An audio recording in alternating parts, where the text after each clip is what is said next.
Welcome everyone to the Spiritual Forum. I'm so glad you're here. I have two exciting guests that I will introduce in just a minute.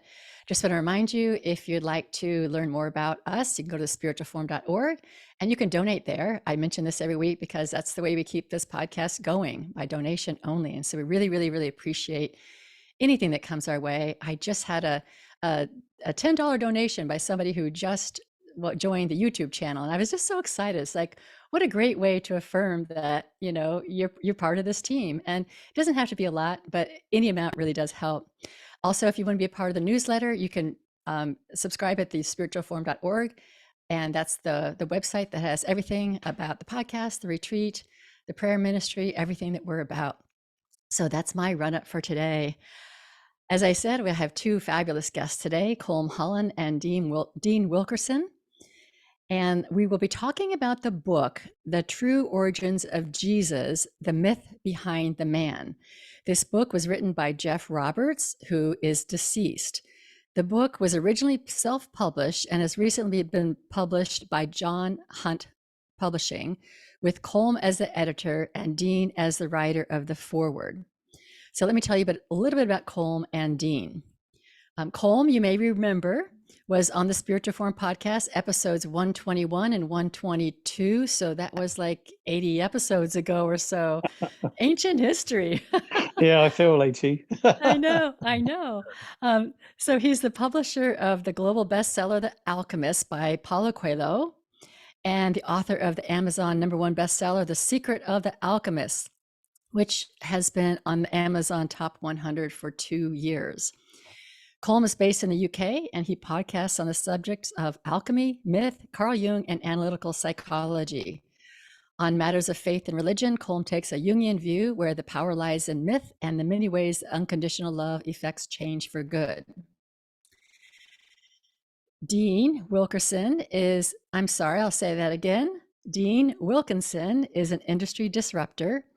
He is a CEO of Accurate Door and founder of Epoch Work, which focuses on blue-collar leadership and building bridges to opportunity for blue-collar workers. A lifelong learner, Dean is trained in spiritual direction, leadership, and business. The message of Dean's foreword in the book is, don't abandon your faith because you think you need to take the Bible literally. We'll let him talk more about that as we get into the book. So welcome, Colm and Dean. Thank you, Carol. It's good to be here. Yeah, thanks for having us. Yeah, we're gonna have to figure out how are we gonna talk, who's gonna talk when. So I hope you guys have a code or something. We seem to. Okay, We good. just kind of vibe along the way there. Good. I know I had very abbreviated introductions, and normally I ask you to tell me about your life, the spiritual journey, about how you got where you are today. Since you guys are both here, I think I kind of want to jump right into the book and why you're involved in it and what it is. And if any of your personal story comes through any of our conversations today, that's great. It's very welcome. People love to hear people's personal stories, but let's just jump into what called each of you to work with this particular book. And the book, again, is called The True Origins of Jesus, The Myth Behind the Man. Okay, Colm, you want to go first?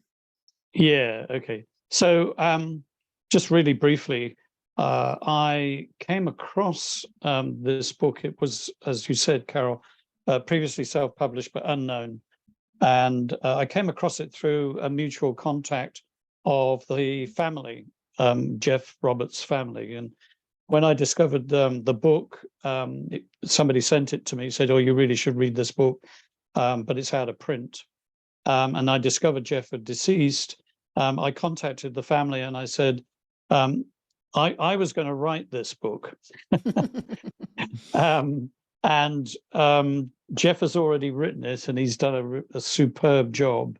And I just don't have the time left in my life to write what he's written. So I would like to go ahead with it. And I'd also like to bring into the mix my dear friend, Dean Wilkinson, who is based in the States, because he and I have actually had in-depth conversation on this very topic of who was Jesus, where did the story, the greatest story ever told, which is the New Testament, where did that come from? and does it even matter where it came from? And so Dean and I had already, and Dean, I think you confessed as well that the idea of writing a book about the true origins of Jesus had been brewing away. So we both agreed this was a good idea to support this book, and we got the family's agreement for me to do quite a bit of editing to make it probably a little bit more pertinent to our time now. So there were some dated bits which I edited out, and I put some other bits in. And so what we've got, and then I'll let Dean follow through on why he wanted to get involved with the book. But what we've got here is an investigative journalist's view of the Bible and where it actually came from. So Geoff was not a theologian. He wasn't even particularly a regular churchgoer, but he had been schooled in the Bible as a schoolboy in England, and it had always fascinated him whether or not there was any way of proving that there really was a Jesus of Nazareth. Historically, what documentation was there? So as he lived a life as a journalist who was always looking for, evidence for stuff. What's the evidence? Was his question to himself. What is the evidence of Jesus as we read about his life in the Bible through the four Gospels and the Acts of the Apostles and the letters of Paul and so on? And that's what led him to write the book. And of course, we'll talk in a moment about his findings from his perspective. But so that was my, I'd always wanted to write that book because I felt that, I've been involved in the church for most of my spiritual life. It's only in latter years, and we talked about this, Carol, last time, it's only in latter years that I've sort of departed ways with Orthodox Christianity, although I still identify as an alchemistic Christian, if you like. I'm sort of keeping my bets both ways, and so I'd always thought, I always felt we're missing a trick. The church is actually missing something of much greater import by not having to feel obliged to take the Bible literally. And when I mean literally, I mean even to the point of, can we even prove that Jesus was a real man who walked on earth and lived at that particular time grew up in Galilee, went to Egypt, came back, lived in and around Jerusalem during those last 3 years of his, was there ever a life that is the story of Jesus that we have in the Bible? So that's my stance so far. So that was my motivation, and I'll let Dean carry on with his. So, like Colm said, he invited me into the book when he found it. And we had, yes, we had been having conversations that were fueled by my journey through the church and through spirituality, then through the Bible, and without any guidance. I went into this search with, let me just figure out how God works in the world, because he wasn't working for me, right? It wasn't working, right? So things were falling apart. I was at the end of my rope and all that, and just made some commitment that I'm going to figure out what the truth is about how this stuff is supposed to work. And in reading the Bible, really reading it, it took a long time to really be able to read it, because it was always so filled with what Christianity had taught me it was. But for some reason, I started reading it like a page turner, as fast as I could read it. I didn't study it, I just started reading it. And all of a sudden the story started coming, and the disjointedness of the story, and then the order of the story. And I was like, what is going on? My Bible, that Bible, it's wore out now, but it's got duct tape on it. It's got question marks all over the place. Like, what was being said here? It doesn't make any sense. I couldn't find the Christian doctrine in there. I couldn't find that if you don't believe in Jesus, you're going to go to hell. I couldn't find it. And so I started to really ask it questions. And those questions have led me to, write I've got a tomb, right, that I've called God Doesn't Care as a book, right? And there's so much of it. And whenever Colm introduced this book to me, I said, I can cut out most of this that I've written just and get rid of it. And now this would help focus me on really helping entrepreneurs and their spirituality and blending the two together to realize that we're designed to thrive, that there's some truth hidden in the Bible. Sometimes it's hidden, sometimes it's in plain sight, but I think it's underneath our current perspective, our current construction of what that Bible is. And so underneath that is some deep, powerful truth that if we leverage that truth and realize we're designed to live that truth, there's nothing that can stop us from making the impact, having the influence that we godlike creatures have. And we're bred that way. We seem to be designed that way. Okay, great. Thanks, both of you. My mind is on 5 different tracks right now. I know, I can go down each one, and I don't want to lose track of them all. So one thing I want to acknowledge is it is the Bible is something that many of us have been indoctrinated into, and as you mentioned, Dean, it is difficult to read with preconceived notions because you've already heard about it before you even read it. It's kind of like going to the movies where somebody's already told you about it already, and so you're not seeing it with fresh eyes. You're waiting for this to happen or that to happen or this to happen, and it's very hard to read completely with virgin eyes. I did read a book once. I wish I had the title. It was something, I think it was called God, a Biography. And it was a very interesting book that looked at God as the protagonist in the Bible and looked at the character development of God and how God changed these different experiences, and God eventually evolved. It was a really interesting book. That was the first book I ever read that was like, this is fresh. This is completely fresh. But I do completely get that there are hidden truths. So I don't like to throw the baby out with the bathwater. I think I mentioned in my last podcast conversation, actually, that there was a time where I thought, the Bible completely sucks and needs to be burned and thrown out the window. I went through about a 2-year period like that. I just thought it was just, the worst thing that had happened to humanity. And then I've grown to really appreciate it when I look at it in a symbolic and metaphysical way. So I'm going to hold that thought. I have to say one more thing, and I'm going to turn it back over to you guys, because I have all sorts of people on my podcast. Okay, I have people who have left Catholicism, left Judaism, left fundamentalist Christianity. I have people who believe everything in the Bible, who their faith is in the literal everything. And Carol, I can hold it all. I'm not here to tell these people over here, you're wrong, look at this, or these people over here, you're wrong, look at this. I just want to say that up front, because I want this podcast to land on the hearts of people who are ready for your message.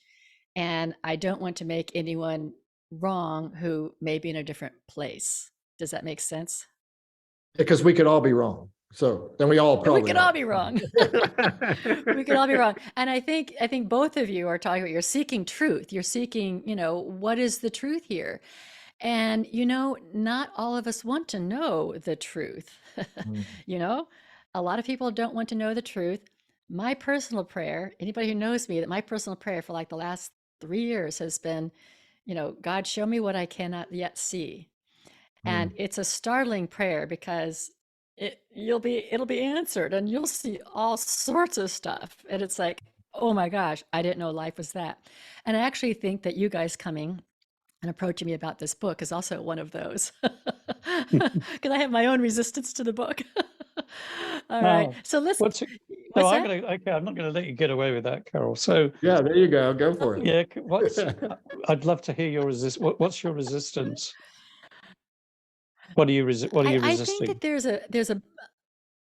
think that there's a both and. Okay, I think that the Bible can be a story of truth. I think the Bible can be symbolic and metaphysical. I think there can be I think there could be no evidence of a real Jesus walking on the planet. And I also think there might have been a real Jesus walking on the planet. Okay.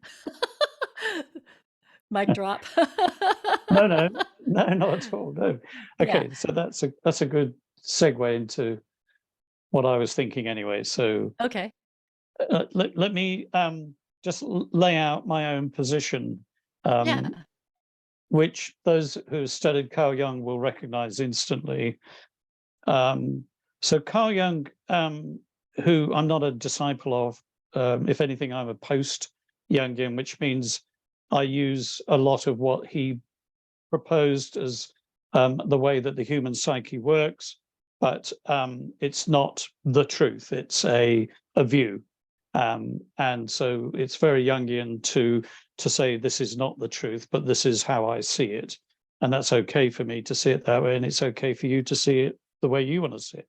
But at the core of it, and the reason why I love this book in particular, is that this book doesn't just say or only say that there wasn't a historical Jesus. What it actually does is it just questions that presumption. So for anyone who's grown up with that presumption without any academic or even non-academic examination of whether that has got any truth around it at all, it's just something that I was told and therefore I've accepted, which we don't normally apply to many other things in life. So why are we applying it to this when it's such an important thing, our faith based on an assumption? Geoff is, in one sense, so the three things I'm going to say about the book is he's challenging the average intelligent person to ask the question, is this really the truth historically? Is this what evidence is there? So there's that. But he then goes much deeper. He goes to yet another step, and what he essentially is saying, which you can question, Carol, and you might have some resistance to this, is that even the people who put this story together, whoever Matthew, Mark, Luke, and John were, well, Matthew, Mark, and Luke in particular, we kind of got a better idea of who John is, or it might have been Mary Magdalene. Who knows?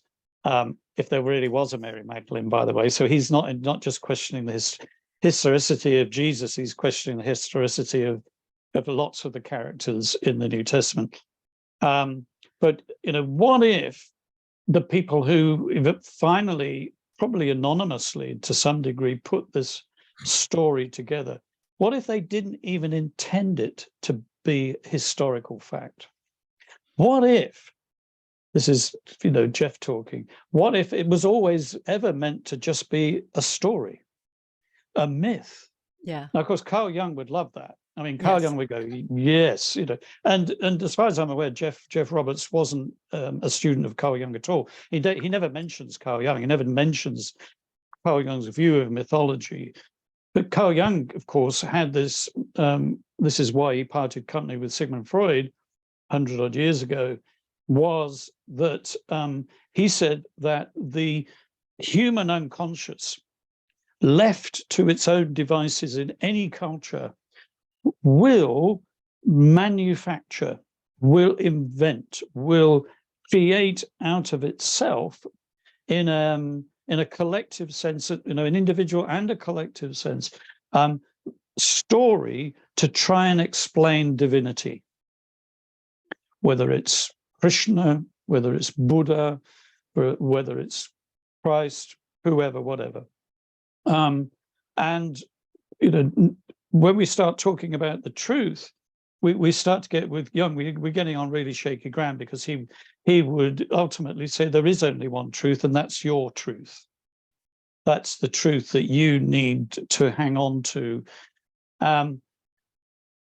So if that's the basis of the origin of the Jesus story, then it throws open a whole new exploration that's needed of the whole text of the New Testament. Say, well, if this was invented rather than inspirationally, divinely sent from above, Moses, got that and wrote the tablets on Mount Sinai. There were these other new guys called the apostles who wrote the New Testament, and it was a similar sort of experience, then if that was really just a myth that was coming out of, which other myths did this originate from? So the great work that Geoff has done, and it's sort of what I call a Reader's Digest approach rather than an academic theological approach. He very gently just walks the reader through the other mythologies that were around, predating the period of the start of Christianity, those that were contemporaries with Christianity. He talks quite a bit about Gnosticism, which many Christians have never heard of, or if they've ever heard of it, they're told that it's evil in some way. But it was, that was a much more dominant faith, if you want to call it a faith, or an approach to spirituality and the divine, which was picked up by the alchemists, which was then later picked up by Carl Jung, and then the mystical, the schools, the mystic schools, and so on. So, in other words, if all religion in some form is myth, is story that comes from the human condition to give life meaning and purpose and direction, which is all good stuff. Just because we call something a myth doesn't mean it's bad or false. In Carl Jung understanding, that's, myth is good because myth gives shape to what is otherwise chaos. And you've got to give Christianity its credit. Our entire Western society is built on Judaism and Christianity and the premises that are laid out within those faiths. So it's powerful stuff. And the reason why Geoff, I think, was writing the book at that level was to say, what if then it was never originally meant to be taken literally by the people who wrote it? And then you have to say, well, what actually then, if that's the case, what then is the Bible really, the New Testament in particular, really saying to me as a person of faith and a person who's a seeker after divinity without and within, and collective divinity and so on? And what does it say about my faith? Is my faith, is one of the questions I think Geoff is asking, is my faith reliant on what would we now be regarded as scientific or historic fact? Do I need it to be a fact that Jesus was born of a virgin? Yeah. In other words, yeah. I really get that. Yeah, I get that. Yeah, Go ahead. yeah. I'm sorry. So so those are the, from when I was editing the book and I was really trying to get to the substance of the book, that's what I came away with, is if your faith is based on historical facts, that's fine. But if you're going to apply a real level of intelligence to those facts, then you're going to, like Dean did when he started reading the Bible after millions of times reading it for the first time, you are in for some shocks. You're in for some real slaps around the face, because first of all, there isn't just one story, there's multiple stories, and those multiple stories actually contradict each other, like big time. So these so-called historical facts, the different writers of the gospel, they can't even agree on what the historical facts actually are. So taking a literal view of the Bible often leads to a bit of a car crash for many disciples in the church today. I'll let Dean talk.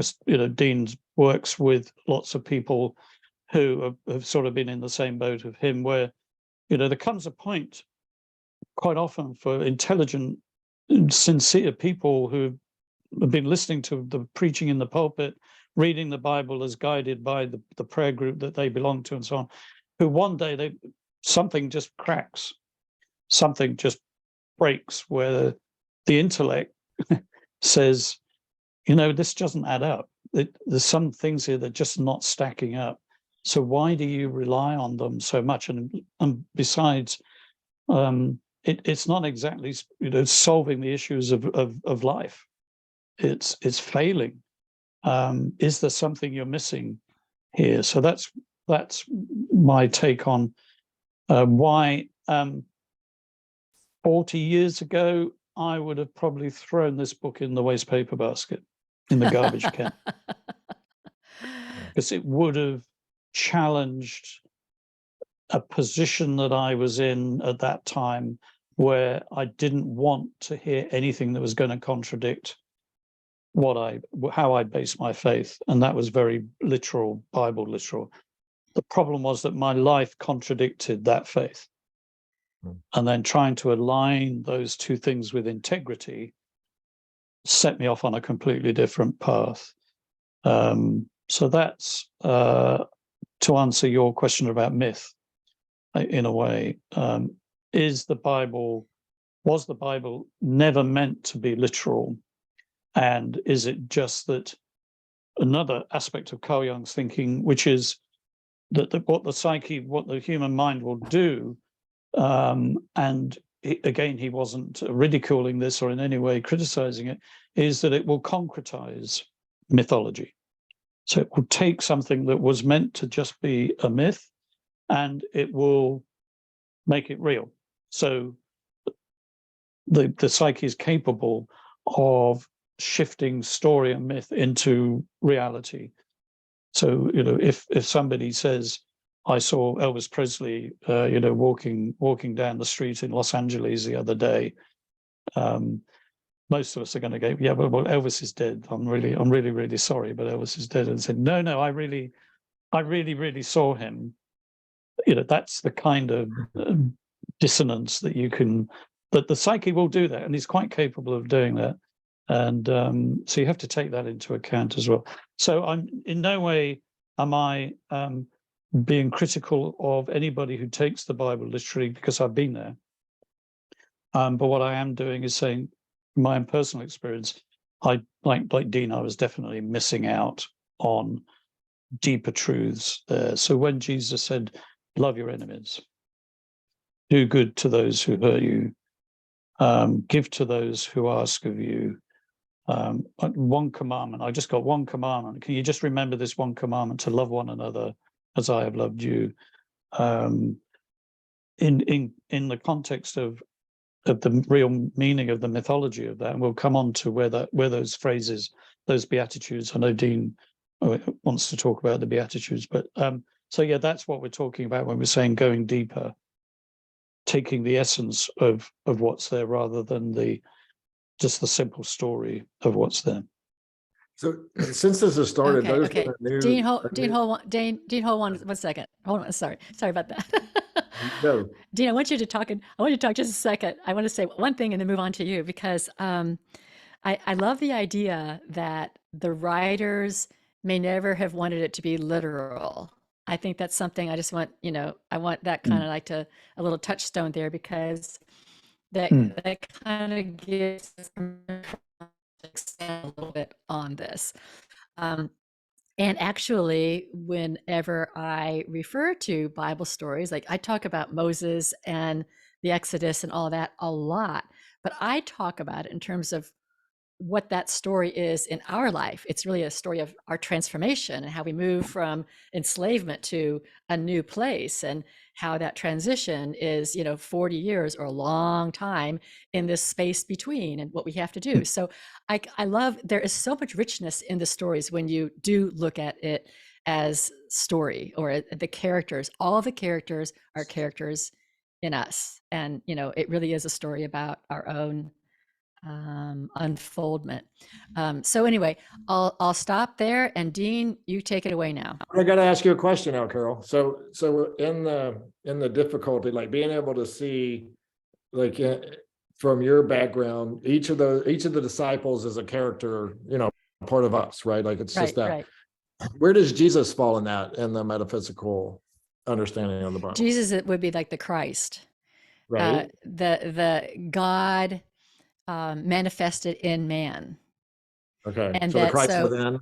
Yeah, the Christ within. The idea, and this is why I like to have a live, real Jesus that lived, because I don't need all the miracles. I don't need the virgin birth. There's so much I don't need about the story, but I do like to believe that there is a human on the planet who fully manifested the Christ while walking in a earthly body, because that's aspirational for me. It's like, okay, someone did it, the rest of us are trying on our way. It doesn't have to be, but that's why I hold on to a historical Jesus. So the Christ, Jesus would represent the Christ, God in man, the spark of divinity fully manifested in like a perfect way, or in the way that we were intended to be. Does that make sense? Absolutely. And it's ironic too, because it's that, like, Jesus was my hero. Like, I went to the Bible to literally figure out, hold it, if Christianity is about living like Jesus, then I'm going to figure out how to do that. Right. I'm just going to figure it out. And as I started to figure out, I'm like, what in the world is all this magic? And, it was what I was calling it at the time. But when I started to ask questions of the original language and the original context, everything started turning, but I was still focusing on this thing happening. It really happened in history.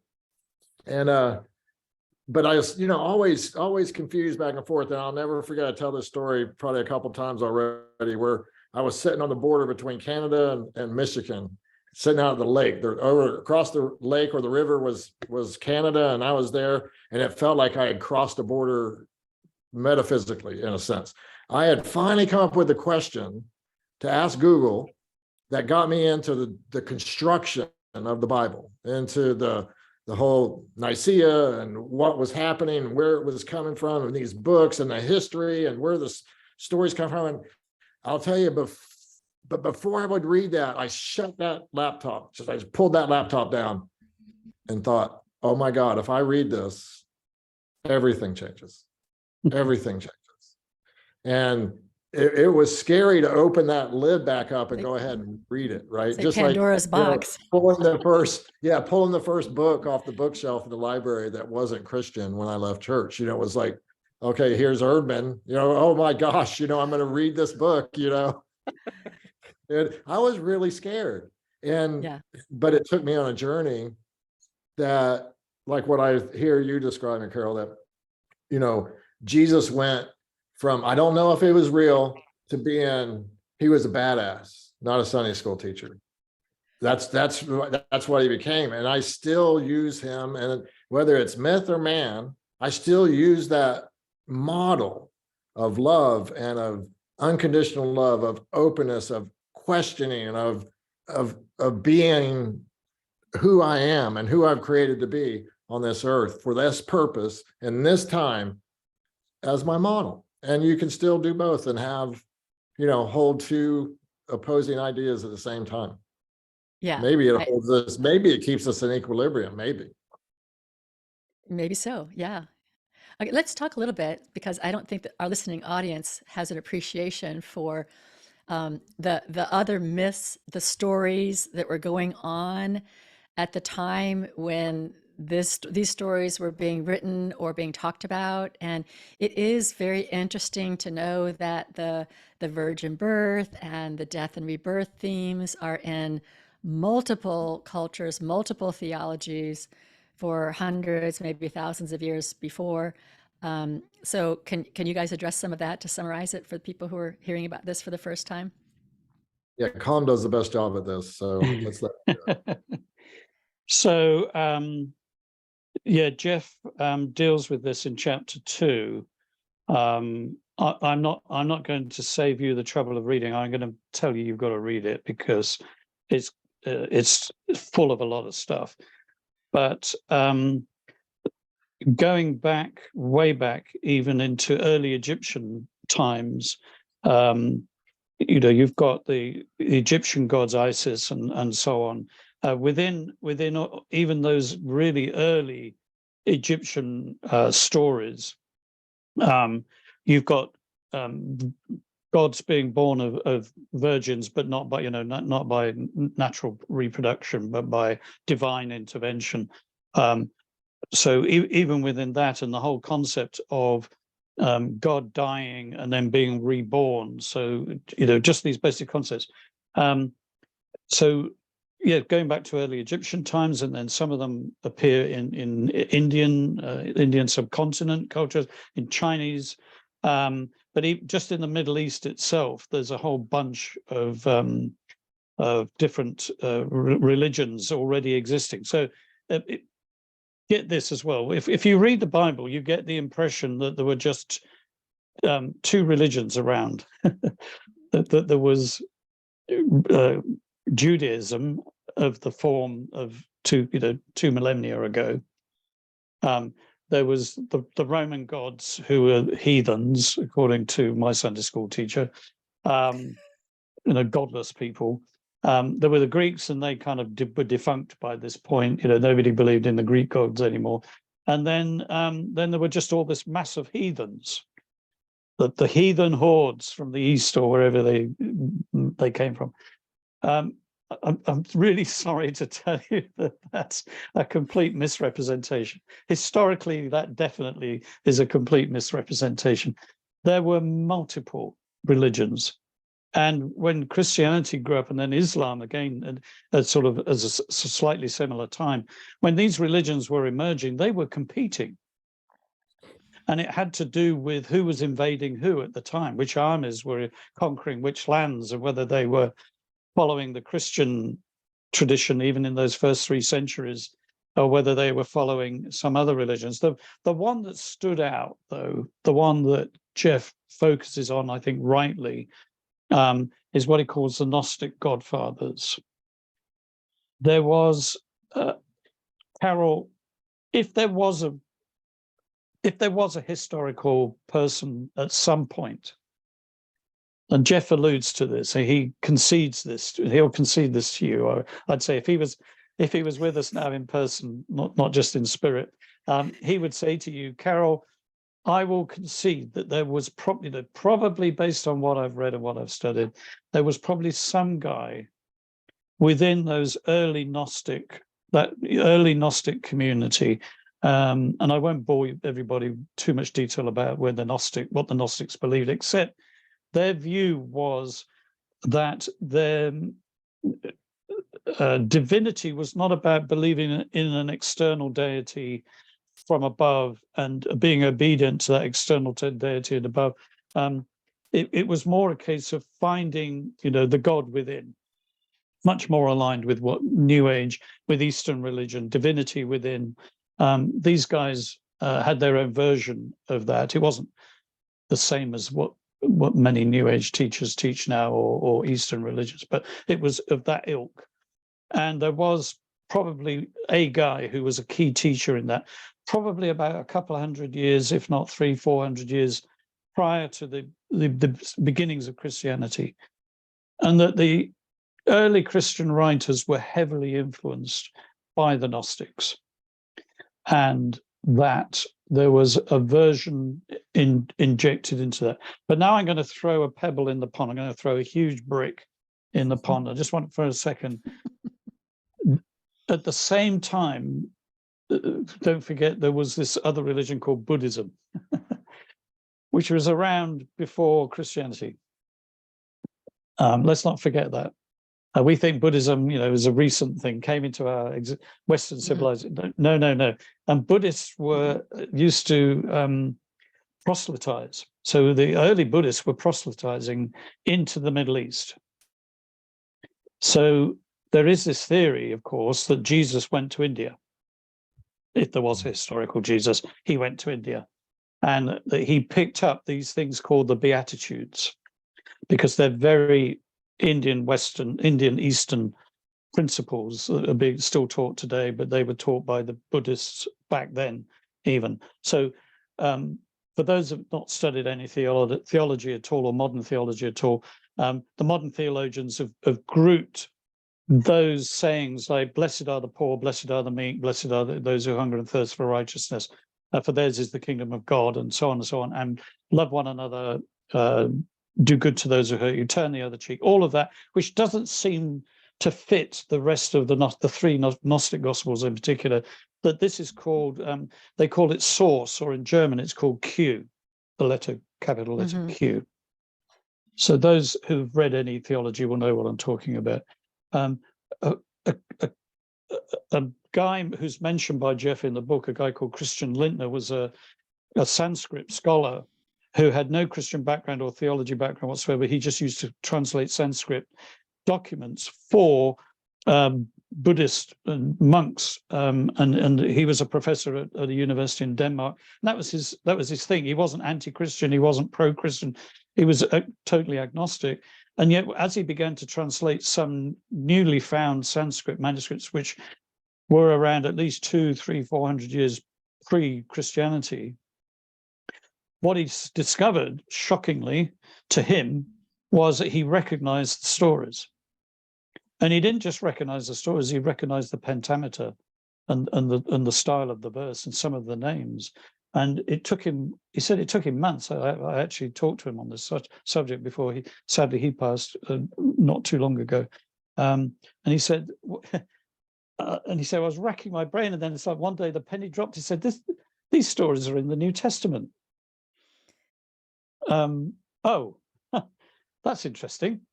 So he went away and learned Greek, professor,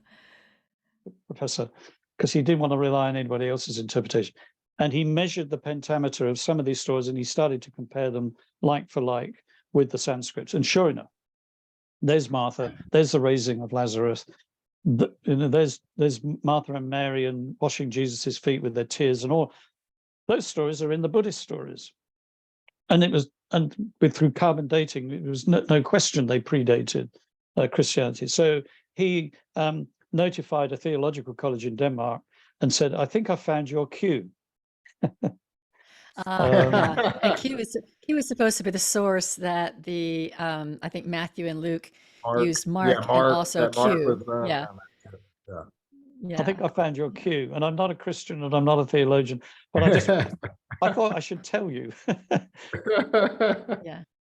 And that's very interesting. So you know, the Eastern influence, you know, for me, I guess for some people Christianity has to be this original thing that this one person did. And, you know, what if it isn't just, you know, the collective consciousness that is accessing the divine, or that the divine principles that we can all live by, that different people or different individuals at different times in history are kind of accessing it, or they're intermingling, which he talks about in the book.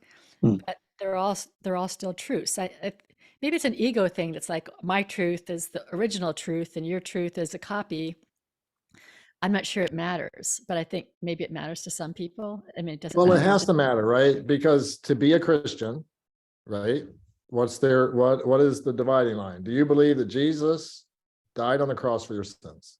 Well, yeah. I think that the definition of Christianity has been hijacked. I don't know who owns that. I've always wondered who owns that definition, you know, because. Say more about that. Well, I mean, I would consider myself a Christian because I look at the teachings of Jesus, and I look at what he said more than anything. Do you know what he said more than anything? He said, "Follow me." No one's teaching that. So I look at Christianity as these teachings that we are to follow. Right. You know that. So that's my definition. My definition is not the virgin birth, all of the miracles, and the bodily resurrection. That's not my definition. My definition isn't dying for your sins, but it is other people's definition. So, you know, it's like, what is being an American or being a Brit? You know, everybody has a different definition. So I think that I think that definition's been hijacked. So I don't know. I can't answer any question like that. Well, one of the things, in going back, I took us off a little bit, but I want to, you know, the Essenes and the Gnostics, the idea behind that. What I'm starting to really realize through the book and through talking with Colm and then talking to other people about this that are willing to talk and aren't, you know, defensive about it, is what if what we did get left with, as far as in the Gospels, Matthew, Mark, Luke, and John, because it was heavily debated, right? There was two factions, at least two, that were arguing, that were stuck in this place for months, and Caesar wouldn't let them leave until it was decided, right? So I think about what would have the machinations that would have happened, you know, between dinner and lunch and that kind of thing. But I see patterns in there, and you talk about the pentameter that he saw. I see patterns in there of right at the beginning of Matthew and Jesus's ministry in the Beatitudes. I could go find that pattern at the end of John, right? It's the last book in John 12 through 17. It's the same, he's telling the same story. Just he's doing it longer. He's showing what it looks like versus he told you what it was going to look like. Then he showed you what it was look like. And in between is how he did that. Follow me, right? It was do what I do, but we have taken Jesus and made him Christ. And is what hurt us. Okay, right? It hurt us because now we can't be that. We are human beings. We can't be Christ. Well, so I mean, he said we could. I know he did, I mean, but that's what Christianity and the church. Right.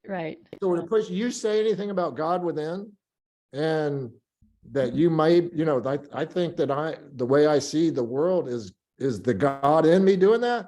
People are going to start. Whoa, wait a minute. I know. Yeah. As a Unity minister, I get that all the time. And so even when I say I consider myself Christian, most Unity people might not say that same thing. Whether Jesus is historical or, you know, a mythological person that has spiritual truth to him,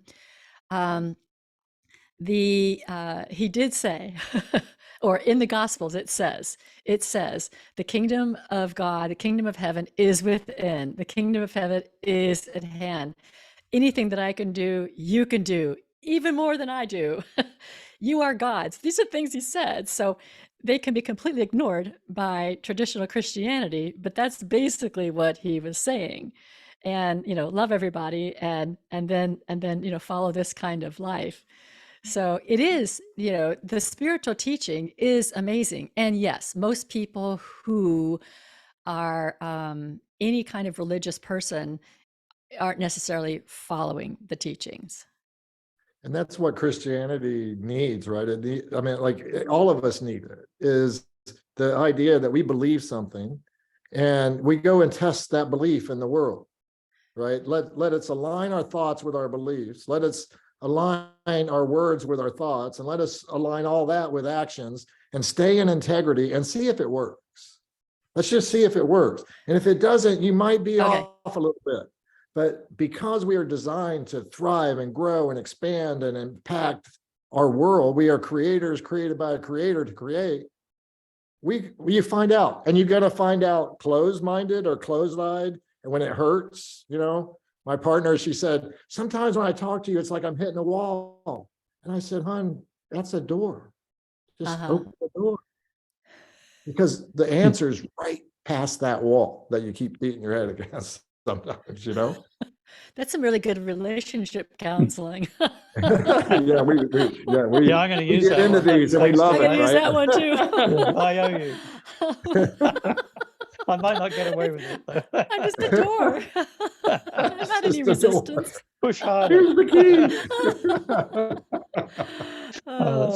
So I'm gonna throw one last brick in the pond, if I may. Okay, please. Carol, with the time that we've got. There is no. Again, I'm not being critical. I'm just stating a fact. There is no question that certain branches of the Christian church today have really caused immense pain and suffering amongst the followers, whether it's pedophilia amongst clergy, whether it's excommunication for minor offenses, a rejection of a person'shood through some misdemeanor, whatever. So various extremes that have happened within the liberal. I'm not pointing the finger anywhere in particular, that happened within the so-called liberal church as much as in the, hard line, you've got to believe this or else kind of both camps in a way. And so when one of the things Dean said right at the beginning, which I really value, is this whole concept of throwing the baby out with the bathwater. So one of the things that both Dean and I share in common is that we find ourselves in conversation with people who have thrown the baby out with the bathwater. And rightly, yes, of course you would. Of course you would. If those people who you trusted and respected and put your life under their influence and authority in some way, because that's what you were taught to do, or you voluntarily decided to do it, either way, they cause damage to your life, and your, and there are people walking around with wrecked lives who will point the finger at Christianity and say, this religion ruined me. And so how can I believe in a Jesus? Do you know what? I don't even care whether he existed or he didn't exist. I don't care whether the Bible, I don't even read it now anyway. I've thrown my Bibles away, and I just don't want anything to do with that whole thing. But neither have they, sadly, been able to save some vestige of spirituality and of knowledge of the divine, because of the pain, because of the injury that's been caused. So that diaspora is a different diaspora. It's a diaspora of agony, of people in agony who have not resolved that agony, and for whom then Christianity is still ironically controlling their lives, but it's controlling it in a negative projection way. So I'm I'm projecting my victimhood in a way on what happened to me in that environment. So Dean and I both share a concern for that dilemma that people find themselves in. And what I guess we want to say, if there's anybody listening, to this podcast today, if that resonates with you, then we're here to kind of say, well, actually, if you can just pluck up the courage to go back to the Bible, you may be very pleasantly surprised. And if you can find some people to talk to about that, you may actually find the solace and the compassion and the unconditional love that you feel you need, if you can just separate the compassion and the unconditional love from the representation that Christianity now has, in your life. But there are so many people, are there not, that we all know who are in that dilemma, that particular, diaspora of agony, as I call it, because it's a wound. And then, think, yeah, keep going. No, well, I'm just going to say, and Jesus said, but by these wounds, by my wounds are you healed. That doesn't just mean Jesus took our sin on the cross. It can mean that if you wanted to, but there is a psychology, and this is one of the things that Carl Jung, why he wouldn't let go of Christianity, and why he actually was much more critical of the church than I am. He would say, you're failing the people that you claim to want to nurture.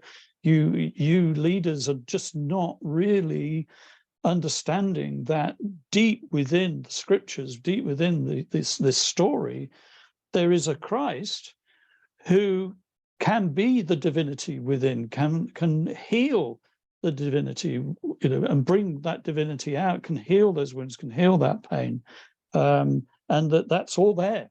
It's all there, but you're not necessarily going to hear that from the pulpit. The preacher who says, "Oh, don't go within, don't look at the pain, don't look at the darkness, don't look at all those things that you feel and think and so on. Look to Jesus. It's damaging. I hear you. Yeah, it's damaging. Looking outside yourself, and Mm. it does set up power structures. And I think that's why this methodology of teaching, I think, Mm. was adopted, because it does set up power structures.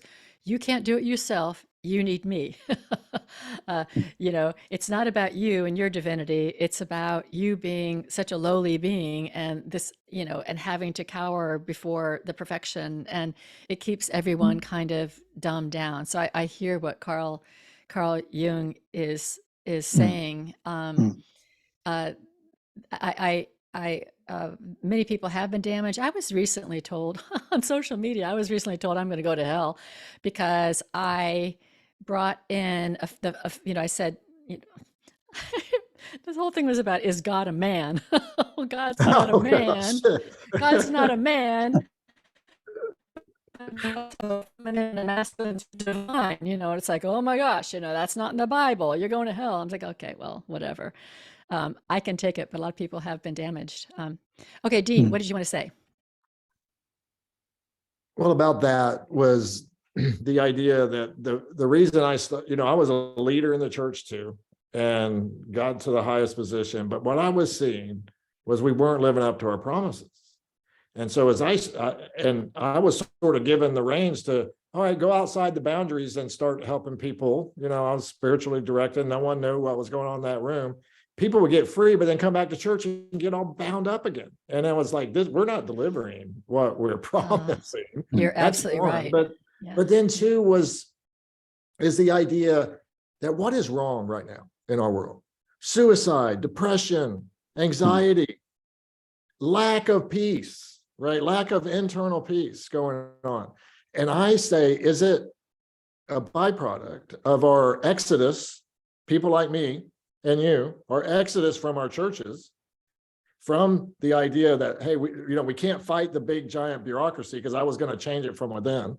My daughter's in the middle of it, trying to change it from within, getting ready to leave another church, go to another one, because it's people are letting people have more opinions now in the newer Christianity, I guess. Sort of the franchise, like the big giant churches.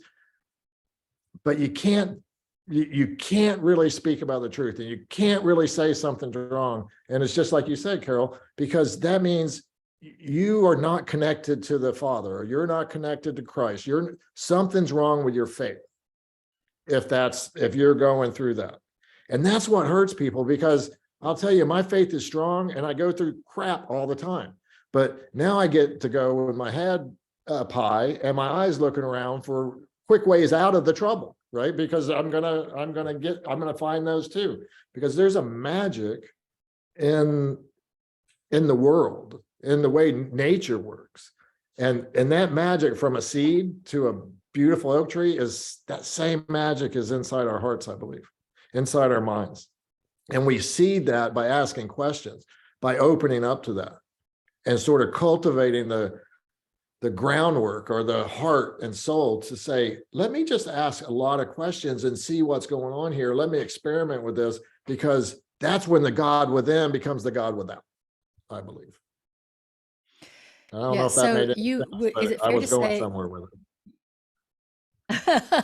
is it fair to say that the true origins of Jesus, the myth behind the man, that you guys would consider this a great landing place for people who are questioning, for people who are either who have thrown the baby out with the bathwater and maybe want to come back, or are just going like, does this make sense? I've had people on my podcast that just left their religion because they just one day said, none of this makes sense. And and they found their own way on their own path, and it was kind of arduous for a couple of them. Do you all think that this book is a good landing place for those people?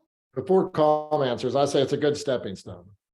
Okay, it's to Okay. step inside of that and Step let inside the questioning box. Yeah. yeah, Yeah. like step inside, open up to that book and see what it says. I mean, sometimes it's gonna make your heart beat fast.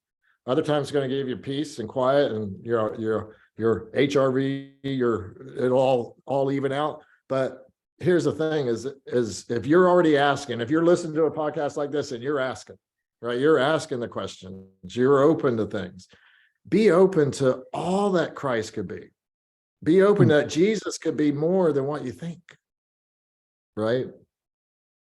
Could be like a hero to you. Maybe the world's hero. Just be open, see what it is. And then, that's why I've started this Entree Spirituality podcast and website, because I want to get somebody after they are on that stepping stone. Let's come talk about this. Let's come talk about what it is how you see the world and how you can navigate through the wounds, through the betrayals, through the trials of life. And it's all been good for you. It's all been good for you. It's gotten you here to today. And watch what you can do with the power that's done inside of you. Mixing up that peak performance, the human peak performance, the science of that. And it starts to reveal a design that matches what Jesus said and Jung and probably a lot of the people we've listened to. Okay, great. Gene, what do you think, Colm? If I'm going to finally represent Carl Jung in this conversation, I should add something. One of the problems that he highlighted, which I also recognize in my life, is that Jesus was held up as perfection. And you kind of alluded to it, Carol, when you said, if he was a real person and he was able to live like that, then there's hope for the rest of us. That was actually a problem for me. In other words, when I looked at the Jesus of the scriptures, I ended up feeling a failure day after day after day, because I just couldn't live. I had other stuff going on in me. Lucky Jesus, he didn't have that, apparently. Yeah, I get that. Yeah, but I've got it. And so Carl Jung, one of his criticism of Christianity was that it was too focused on the light, divine light, the purity, the sinlessness, and that's not a full representation of our humanity. So what Christianity, Orthodox Christianity, in his eyes said was, well, you've got this other side of your nature, which is sin, which has fallen below the requirements of God, and the best you can do is lay those sins at the feet of Jesus, and he'll take them away.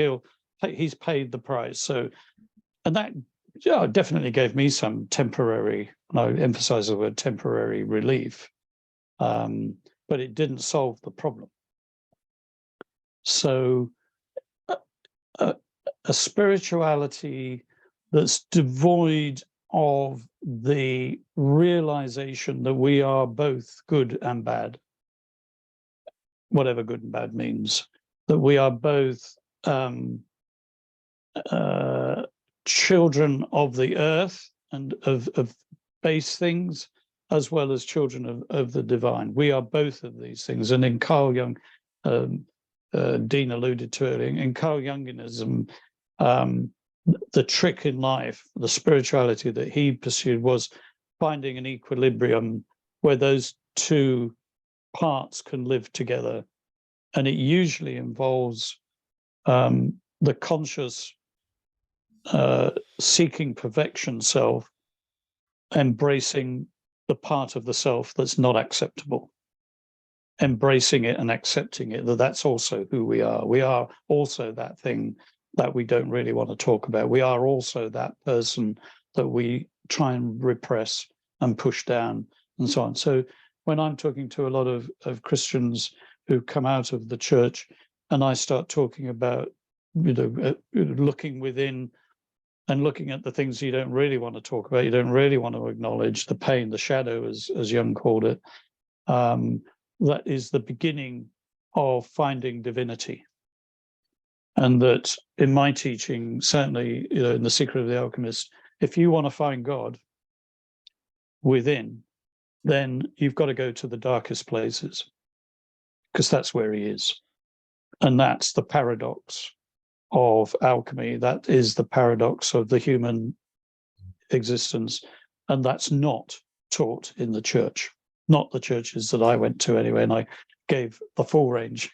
I gave them all a good chance to do that, except one maybe. Yeah. You know, I mean, I quote in my book people like Thomas Merton. It's worth Googling Thomas Merton, who was a Trappist monk, Catholic Trappist monk, who was one of the first to write publicly about going on that journey, about going to the darker places within and trying to understand the dark night of the soul and the collapse of faith. Right. Yeah. So Yeah, I just want to correct something, because I didn't mean to imply that Jesus was perfect and therefore a person could be perfect. I just want to revisit this for a second, because what I like about the story is like the 40 days, which is symbolic, in the wilderness, where he has the wrestling with the darker aspects of himself. You know, to me, that is the shadow. You know, it's considered the 3 temptations or whatever, but that whole thing is about, who am I? Well, I'm this too, and I'm this too, and I'm this too, and what am I going to choose out of that? So what I see is Jesus as a man is one who wrestled with all of it and was a whole person.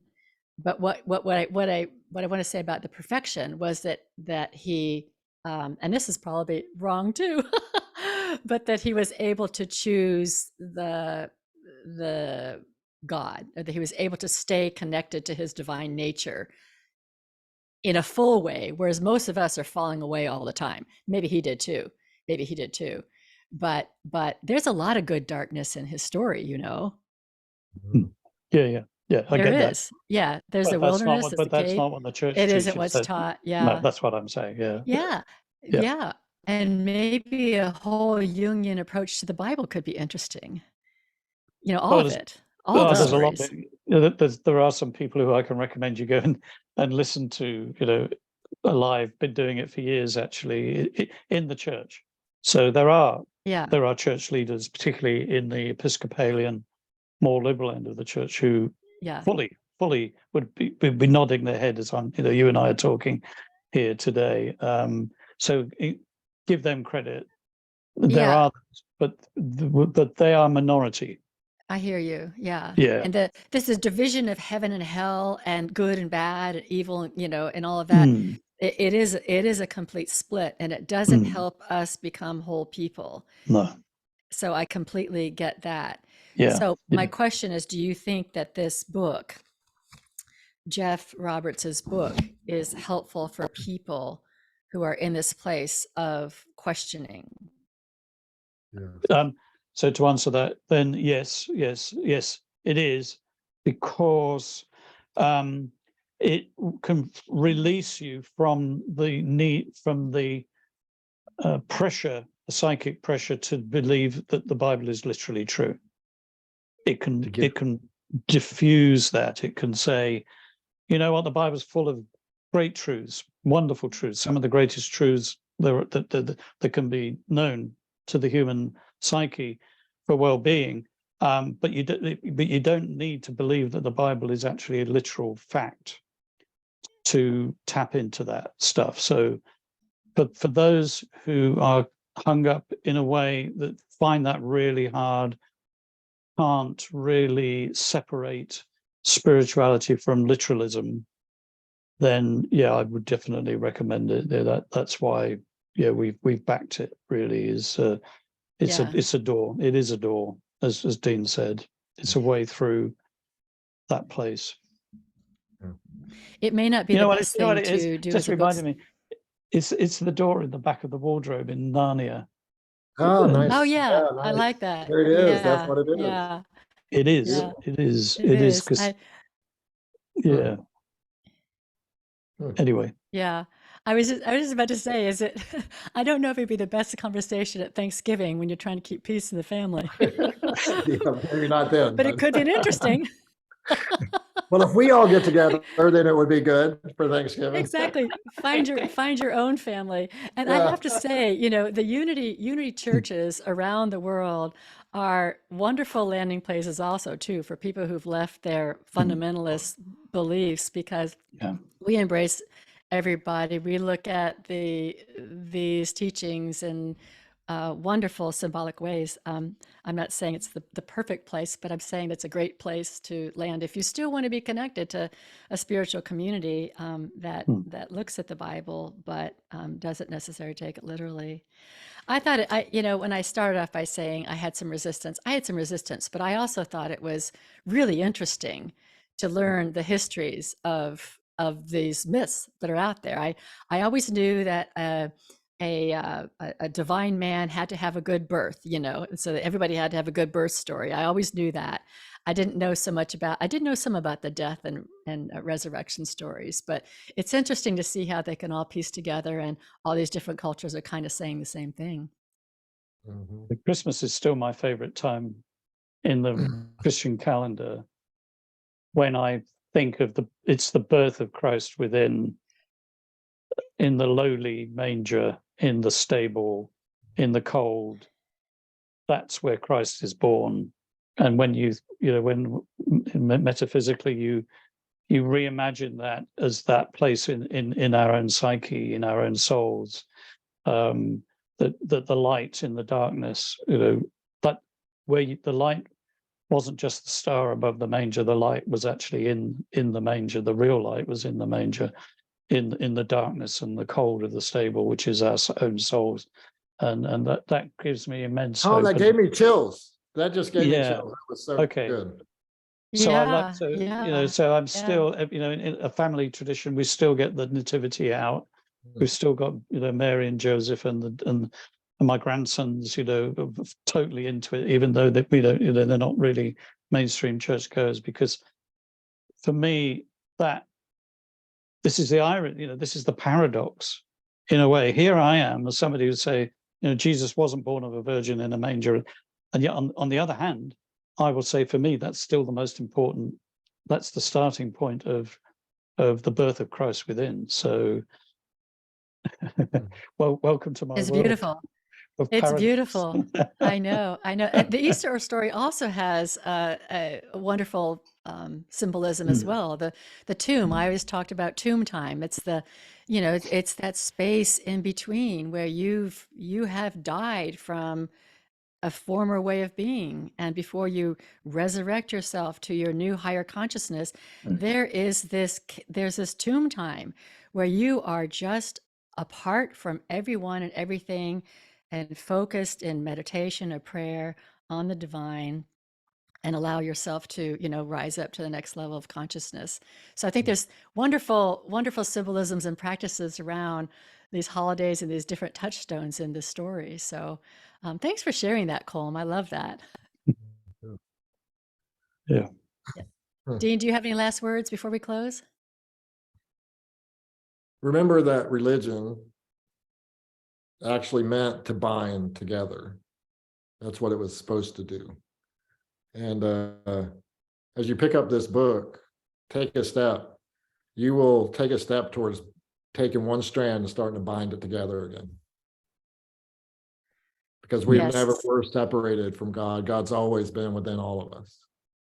It's just a story. Beautiful, beautiful.